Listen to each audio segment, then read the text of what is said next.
Welcome to அஞ்சலிப்படி channel.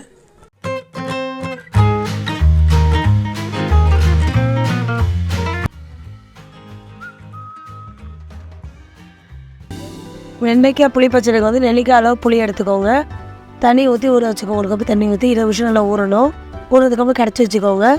பேனில் வந்து 1 teaspoon நல்லெண்ணெய் ஊற்றிக்கோங்க. 1 டீஸ்பூன் கடுகு, 1 டீஸ்பூன் கடலைப்பருப்பு 15 நிமிஷம் நல்லா வறுத்து விடுங்க.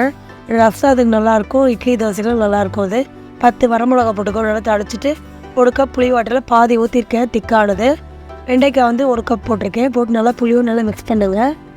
அதுக்கப்புறம் தண்ணியான கரைச்சி ஊற்றிடலாம். அது நல்லா மிக்ஸ் ஆகணும். 1/4 டீஸ்பூன் மஞ்சள் போட்டுக்கோங்க. தேவையான சால்ட்டு போட்டுக்கோங்க. போட்டு நல்லா கலக்குங்க. நல்லா புளி வெண்டைக்காய் மிளகாய் எல்லாம் கரையணும்.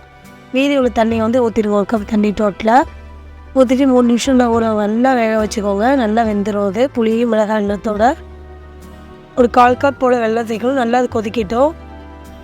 பாருங்க நல்லா கொதிச்சு வந்துருச்சு. பாருங்கள் நல்லா புளி மிளகாய் எல்லாம் நல்லா ஒத்தாப்ப கொதிக்க வந்திருக்கு. 1/4 கப் வெல்லம் போட்டுக்கோங்க. வெல்லம் புளிப்பு காரெல்லாம் கரெக்டாக இருக்கணும். அது இந்த மாதிரி ரேஷியோ பண்ண நல்லாயிருக்கும். கொஞ்சோண்டு அரிசி மாவு வந்து கரைச்சி ஊற்றிருக்கேன். ஒரு ஒத்தாப்பில் வரணுங்கிறதுக்காக.